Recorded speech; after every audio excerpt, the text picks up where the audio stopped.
Hello, I'm Dr. Alice. I'm with the famous Chris Delorey at Dr. Dino at the Dino Lab Hey here in guys, Cocoa Beach. we're going to talk a little bit about some of the activities you're going to learn in the fossil and hands-on workshop.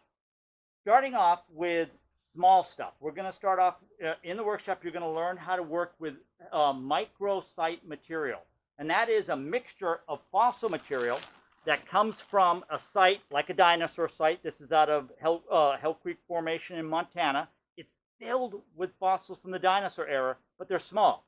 So you'll learn how to actually take those small fossils and identify the things you're finding. Tiny little parts of a turtle shell or a tooth from a triceratops. The material is very, very rich with lots of small fossils of animals that lived with the dinos or even small parts of a dino.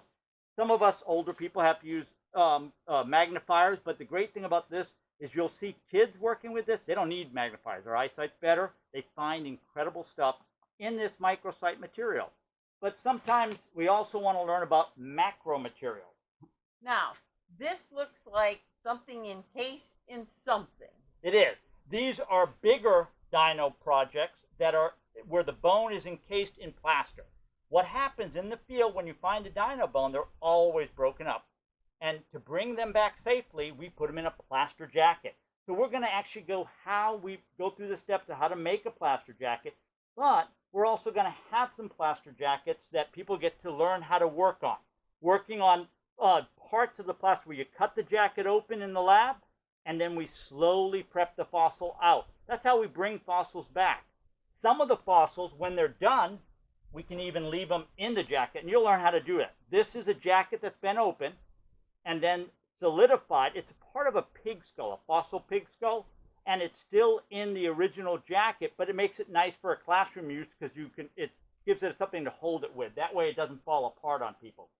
So in the field, how do you put the jacket all the way around to stabilize to bring it out? Excellent. We start off by doing something called pedestaling. You find your fossil, and you dig around that fossil, and you plaster the top first, and you dig below. Challenge is making sure you get all the way below that. Then you have to flip the entire pedestal over, because you've got the other side dry now, and then you plaster the top. So a lot of time we have a lot of extra rock there, but that's the safest way. It's like when somebody breaks their arm, you put a cast on it. We're putting a cast on our fossils to get them back home. Sometimes in the field you often think, oh, I'll just remember where the pieces go. From experience, that never works. So you want to put the plaster on it. We bring it back, but it's a great thing for students to learn how to work with real fossils and how to make a plaster jacket. Okay, now what is in the bag besides all those? When you're in the field, a lot of times you find your fossil you want to plaster, but there's often things around it. It's sometimes bone that's eroded out from the piece already, or other ones that may be associated. You're not sure. So you could just leave it there, but that's not a good way of doing it. We collect everything around it, just in case. It's neat to play around. Once you open your jacket, the students can then try to see, do these bones go to that piece, or do they have another bone that may have been already broken apart?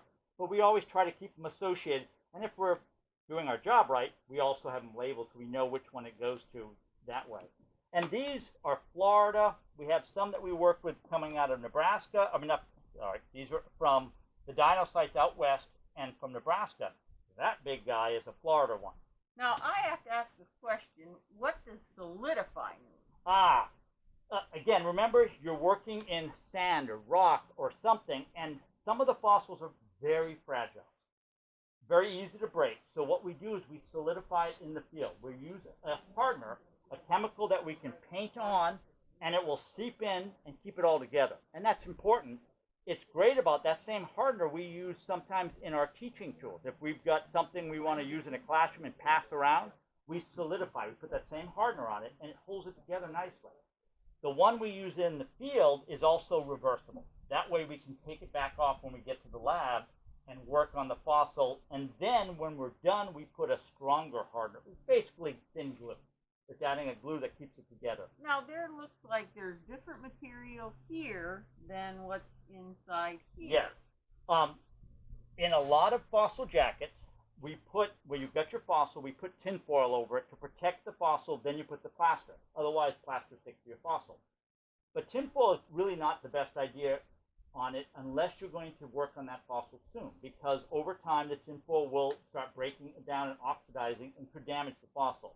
So we have switched mostly to using paper, newspaper, toilet paper, paper towels, and that's your protecting layer. Then you put the plaster on top of it, because that doesn't damage your fossil over time. So the print on the paper will not damage the never fossil. had a real problem with that. No. Okay, the ink. But this is a Florida piece. This is a big mammoth jaw. What's beautiful about a piece like this, everybody knows what a mammoth is. You could tell a second grader, have you ever seen a woolly mammoth? And they'll say, I saw a picture of one. Hopefully they didn't say I saw a live one, but they will say so it's a very good representation, and this one's been protected. Now, the piece itself has been hardened too, because we want to make sure it's now been exposed. We can take the whole jacket off, and that's the goal of a lot of the fossils. But the jacket right now is a wonderful cradle that keeps it protected. You can let kids touch it. You can let people see how the process is done, and the specimen is not going to break that easily on you.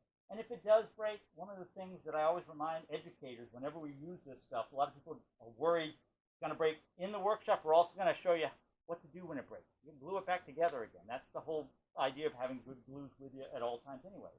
And what kind of special glue? The glue we use is called Paleobond. It's a great quick-acting glue. You can glue bones together, fossils together. I've glued parts of my wife's shoe together once. I've put parts of my truck back on with that same glue.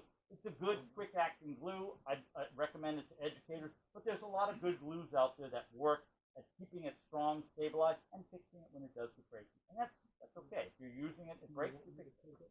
So what kind of tool do you use to cut this open and not damage? And that is a trick. You have to kind of, it takes a little bit of playing around with it, but we use a spinning Dremel with a cutter on it. We've used small skill saws, but it does take a little bit of skill because it's very easy to go too deep and hit your bone. A lot of times we try to make sure the jacket is thick enough that you've got a little bit of protection between the plaster and the bone, made a thicker layer of paper towel or tissue paper inside of it, and it kind of gives it a little safety. Again, if you do hit the bone, it's a bummer, but it's fixable. That's what we do. I always remind people, anything that can happen to something, you can fix it. That's the goal, is to not have to, but if you don't stress about that, make sure it's still being used. How old is this one, and where in Florida? This one came out from an area over near Tampa. I'm not sure the age of that particular site, but it's probably, we know it's older than 10,000 years, but the actual site, I believe, was dated around sometime during the Pleistocene, and probably around 1 million years old. Okay. Now we move on to the kitchen. All right. Chris, we've got muffin tins and hard muffins. This is actually my favorite part of the whole workshop, because this is how educators can let kids become paleontologists. Sort of a dream we all had when we were children, and that is learning how to dig fossils out of matrix. When you find fossils, they're often in rock or dirt or sand, and that's the matrix. And what we do is we create matrix with real fossils, not fake, not plastic. We take real fossil material, like fossil shark teeth. We have a lot of them from Florida, fossil horse teeth, could be mammoth bone, all different kinds of fossil material, and we teach educators how to actually embed them in a plaster cast. So in this block are 5 real fossils. The students each get a chance to work and dig them out of that plaster jar, and they get to keep them. That's the real trick with using these. When you tell a student, these aren't my fossils anymore, they're yours, and if you take your time and do it carefully like a paleontologist, you're going to have 5 real fossils to keep. Kids love that. They will spend hours digging them out, just doing it right, and then they get to see that experience of taking your time and doing something carefully. You get great results.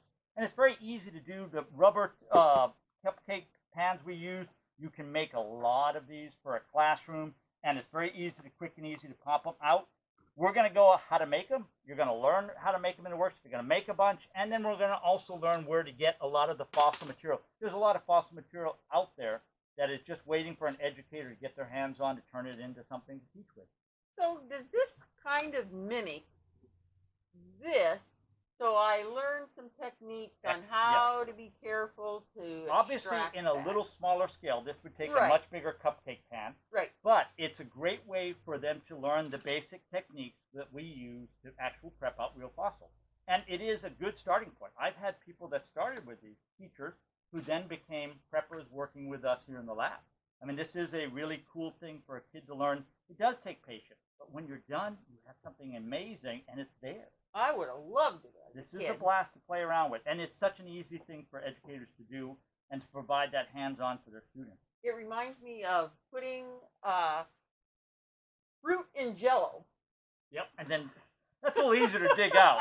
We also do have some neat techniques how to make it softer, so if you're working with really young students, or how to make it thicker if you've got older kids and you want them to have to spend a little more energy or time to really focus on it. Do you use power tools or all hand tools? No, it's all hand tools, and because we're working with a lot of kids, we use very dull hand tools, and that makes it a little bit safer and it's easier. Plus, it's stuff most teachers have in their classroom already, like plastic forks and stuff like that.